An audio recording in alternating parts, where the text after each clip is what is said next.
Joint entrance mathematics সিরিজের যে video তার আজকের topic probability and statistics part 2।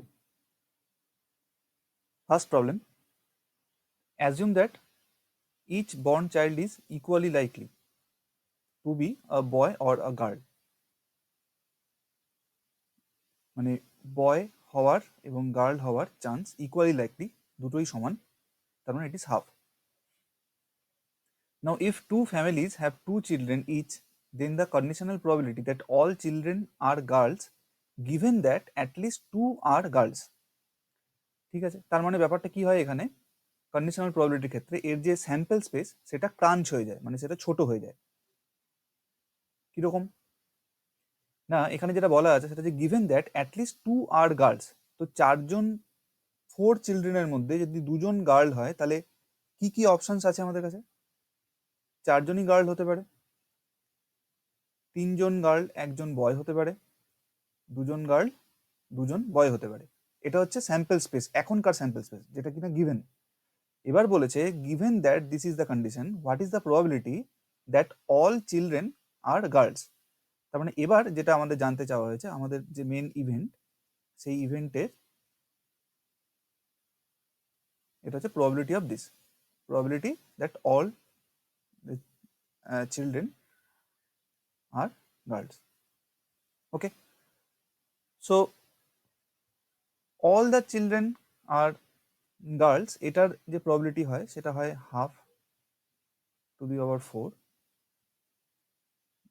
যদি চারজনই গার্ল হয় তাহলে 1/2 বা হাফ টু দি পাওয়ার 4। তিনজন গার্ল একজন বয় হলে তার প্রবাবিলিটি হয় 4c3 হাফ পাওয়ারে 3, এখানে হাফ। দুজন গার্ল দুজন বয় হলে যেটা হয় 4c2 ইন্টু হাফ এর স্কোয়ার, এখানেও হাফ এর স্কোয়ার। তো এটা ক্যালকুলেট করলে আমরা যেটা পাই সেটা হচ্ছে 1/11। এবার একটা স্যাম্পল ক্যালকুলেশন আমি দেখিয়ে রাখি, যে আমি সাপোজ এই কন্ডিশনটা ধরলাম যেখানে তিনজন গার্ল এবং একজন বয়। এখান থেকে এই ফর্মুলেশনটা আসছে কিভাবে, probability of first child is girl and second child is girl and third child is girl and fourth child is boy if this is the condition। আমি যখন একটা কন্ডিশন ধরে কাজ করছি, তাহলে প্রথম চাইল্ড সে গার্ল হবে কি হবে না, সেকেন্ড চাইল্ড সে গার্ল হবে কি হবে না, নাকি বয় হবে, সেটা কারোর উপর ডিপেন্ড করছে না। So they are independent event. Okay, so this is actually probability of P of G into P of G into P of G into P of P. কারণ আমরা জানি যে যদি ইন্ডিপেন্ডেন্ট ইভেন্ট হয় তাহলে এই যে ইন্টারসেকশন, এইগুলো এরকম প্রোডাক্টে আমরা ভেঙে নিতে পারি।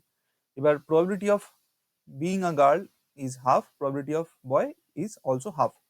তার মানে এখান থেকে আমরা যে কেসটা পাচ্ছি সেটা হচ্ছে হাফ পাওয়ারে 3, যেহেতু পিজি অল আর হাফ, এখানে তিনটে আছে মাল্টিপ্লাইড হচ্ছে, আর এখানে আসছে একটা half.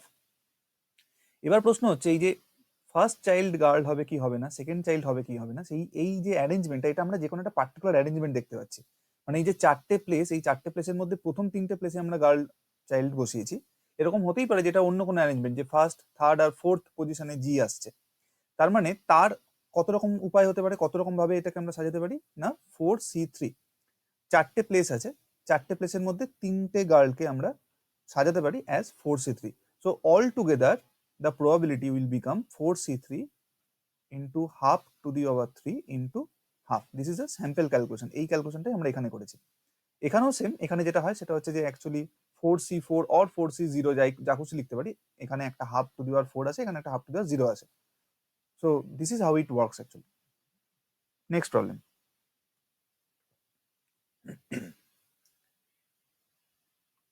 if both the mean and the standard deviation of 50 observations x1 x2 থেকে আপ টু x50, এই যে 50টা অবজারভেশন আছে তার যে মিন সেটাও 16, যে স্ট্যান্ডার্ড ডেভিয়েশন সেটাও 16, তাহলে মিনকে আমরা যেভাবে রিপ্রেজেন্ট করে থাকি সেটা হচ্ছে summation of xi divided by 50। এটার মানেই হচ্ছে x1 plus x2 plus x3 up to x50 divided by 50। This is actually 16।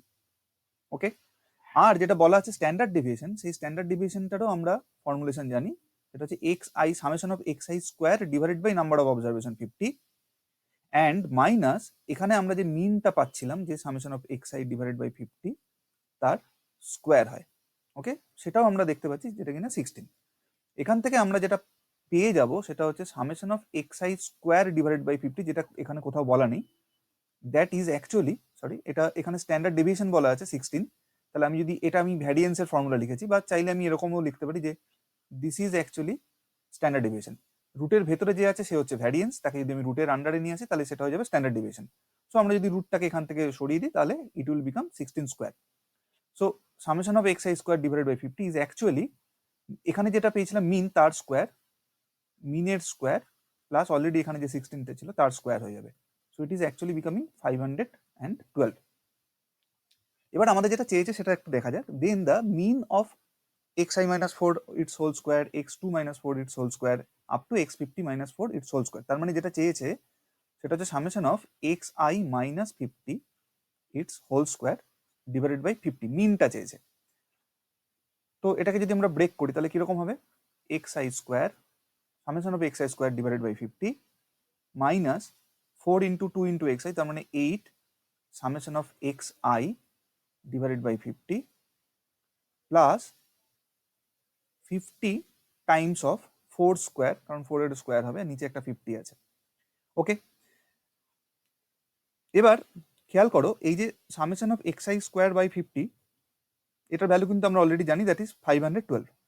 So this is 512 minus এটা হচ্ছে আমাদের mean, summation of xi divided by 50, this is actually mean, যে মিনের value is again it is 16 actually, 8 into 16 plus এখানে 50 will cancel out,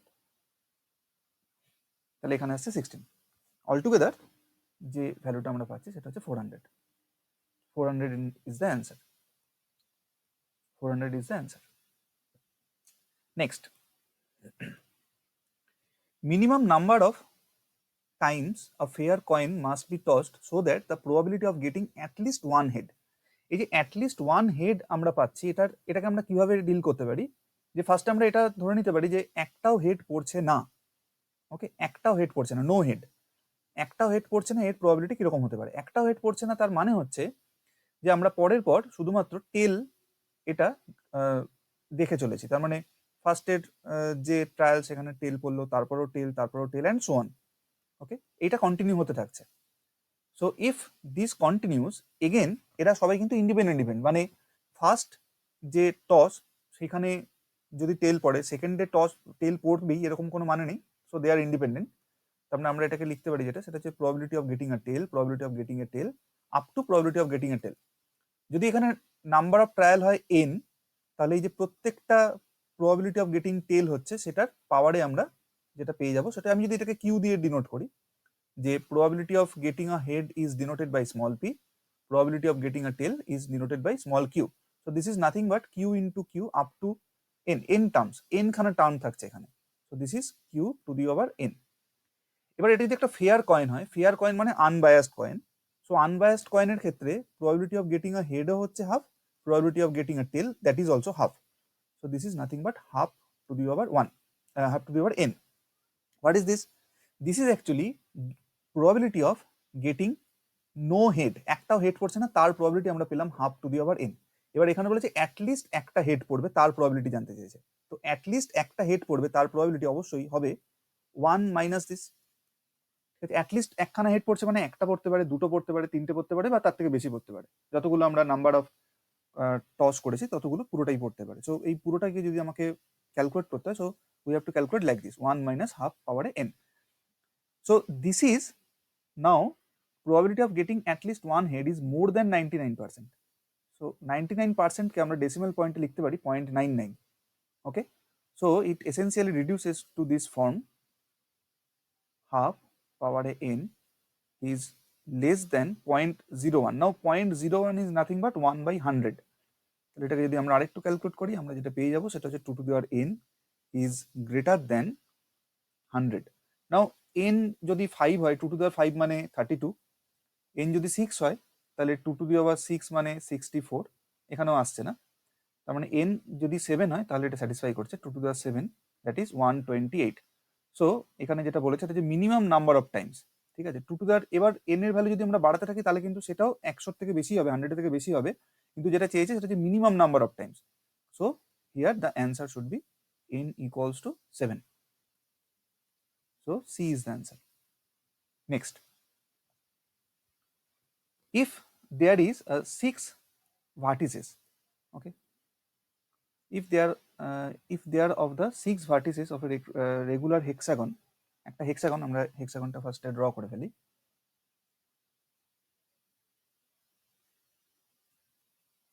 If this is a regular hexagon, suppose, then the probability that the triangle formed with these chosen vertices is equilateral. তো first আমাদের যেটা বুঝতে হবে সেটা হচ্ছে what is the sample space. আমরা কি জানি প্রবাবিলিটির ক্লাসিক্যাল ডেফিনেশন হচ্ছে নিচে থাকবে স্যাম্পল স্পেস, উপরে থাকবে হচ্ছে ইভেন্ট স্পেস। তো স্যাম্পল স্পেস কি না, এই যে হেক্সাগন মানে তার 6টা ভার্টিসেস আছে, ওকে, এই যে 6টা ভার্টিসেস, এই 6টা ভার্টিসেস থেকে তিনটে করে আমরা কত রকম সিলেকশন করতে পারি। আমাদের যদি ট্রায়াঙ্গেল ফর্ম করতে হয়, so we need 3 vertices actually. তাহলে 6টা ভার্টিসেস থেকে আমি 3টে ভার্টিসেস চুজ করব। কত রকমের চুজ করতে পারি? 6C3। এবার যেটা বলেছে সেটা হচ্ছে যে the probability that the triangle formed with this chosen vertices is equilateral. একে যদি এবার ইকুইল্যাটারাল হতে হয় তাহলে জাস্ট আমরা বুঝে নিই যে এইটা কিরকম হতে হবে। যদি এই অল্টারনেট যে ভার্টিসেস গুলো আছে, এই অল্টারনেট ভার্টিসেস গুলোকে যদি আমরা অ্যাকচুয়ালি জয়েন করি, তবেই আমরা ইকুইল্যাটারাল যে ট্রায়াঙ্গেল সেটা পেতে পারি। এছাড়া কিন্তু আর অন্য কোনো উপায় নেই। তার মানে এরকম যে ট্রায়াঙ্গেল যেটা আমি ইয়েলো দিয়ে ড্র করছি, এরকম ট্রায়াঙ্গেল কটা হতে পারে? এখানে হতে পারে একটা, এটা হচ্ছে 1 নম্বর ট্রায়াঙ্গেল হতে পারে। আরেকটা ট্রায়াঙ্গেল হতে পারে যদি আমরা এরকম ভাবে ড্র করি, কারণ আমাদের যে অল্টারনেট ভার্টিসেস গুলো নিয়ে তবেই কাজ করতে হবে। আদারওয়াইজ কেউ ট্রাই করতে পারে, এখানে কিন্তু আর কোনো রকম ইকুইল্যাটারাল ট্রায়াঙ্গেল আমরা পাবো না। So number of equilateral triangle will be 2। এটাকে ক্যালকুলেট করলে খুব সহজে ক্যালকুলেট করা যায়। 6C3 মানে actually 6 into 5 into 4 divided by 3 factorial. Now 3 factorial মানেই হচ্ছে 6, it will be cancelled out. So এটা হচ্ছে 1/10। So 1/10 is the answer. Next, let a random variable x have a binomial distribution. Binomial distribution এর ক্ষেত্রে আমরা জানি যে মিন আর ভ্যারিয়েন্স যদি দেওয়া থাকে তাহলে মিনটা হয় n ইন্টু p, যেখানে n হচ্ছে নাম্বার অফ ট্রায়াল, p হচ্ছে আমার একটা probability of success, R q হচ্ছে probability of failure. So np is 8 and npq, যেটাকে অনেক সময় np ইন্টু 1 minus p ও লেখা যেতে পারে, কারণ আমরা জানি যে p plus q equals to 1, তার মানে q is 1 minus p. So 8 আর এখানে হচ্ছে এটা 4। এখান থেকে ক্যালকুলেট করলে আমরা যেটা পাবো সেটা হচ্ছে q হচ্ছে half. So if q is half then p is also half, আর p যদি হাফ পাই, q যদি হাফ হয়, তাহলে n এর ভ্যালু আমরা এখানে প্লট করলে পুট করলে আমরা যেটা পাবো সেটা হচ্ছে 16। Now what is the question? Question is if p of x less than equals to 2। এটার মানেটা কি? এটার মানে হচ্ছে p of x less than equals to 2, এটার মানে x হতে পারে 0, x হতে পারে 1, আর x হতে পারে 2। যেহেতু আমরা n এর ভ্যালু জেনে গেছি, n এর ভ্যালু আমরা জানি, p এর ভ্যালু আমরা জানি, আর আমরা q এর ভ্যালু জানি, তাহলে আমরা এখান থেকে খুব সহজে ক্যালকুলেশনটা করে ফেলতে পারবো। সেটা হচ্ছে 16C0 have to the power 0 have to the power 16 plus, এটা হচ্ছে px ইকুয়ালস টু 0 এর জন্য হলো, এরপরেরটা হচ্ছে 16C1 হাফ পাওয়ারে 1 হাফ পাওয়ারে 15, মানে এই দুটো পাওয়ার মিলে টোটাল মিলে 16 হবে সবসময়, হাফের পাওয়ারে 16, সেটা নিয়ে চিন্তা করার কিছু নেই। 16C2 এখানে হবে হাফের পাওয়ারে 2 অ্যান্ড হাফের পাওয়ারে 14, এখানে 14 হবে। এটা যদি আমরা ক্যালকুলেট করি তাহলে যেটা আমরা পাবো সেটা হচ্ছে ওপরে পাবো হচ্ছে 137, নিচে সবসময় একটা 2 টু দি পাওয়ার 16 আসবে। এবার এখানে কি বলেছে? এখানে বলেছে p x less than equals to 2, এইটা হচ্ছে k divided by 2 to the power 16। So if this 137 divided by 2 to the power 16, এটা যদি k divided by 2 to the power 16 হয়, তাহলে obviously k is equals to 137, k is equals to 137। So here answer is D. আজকের video এই পর্যন্তই, এরপরে আরও অনেক ভিডিও আসছে। কোন টপিকে পার্টিকুলারলি ভিডিও করলে তোমাদের সুবিধা হবে সেটা যদি আমাকে কমেন্ট বক্সে জানাও, তাহলে আমি সেরকম টপিকে এরপরে যাব। এছাড়াও ওয়েস্ট বেঙ্গল জয়েন্ট বা যেই অ্যাডভান্সেরও বেশ কিছু প্রবাবিলিটি বা স্ট্যাটিস্টিক্সের কোয়েশ্চেন নিয়ে আমি আরো ভিডিও বানাবো, আমি অন্য টপিকও যেতে পারি, সেটা একটু তোমাদের ফিডব্যাকের উপর ডিপেন্ড করবে। তোমরা আমাকে কমেন্ট বক্সে জানাও। সাথে থাকো, ধন্যবাদ।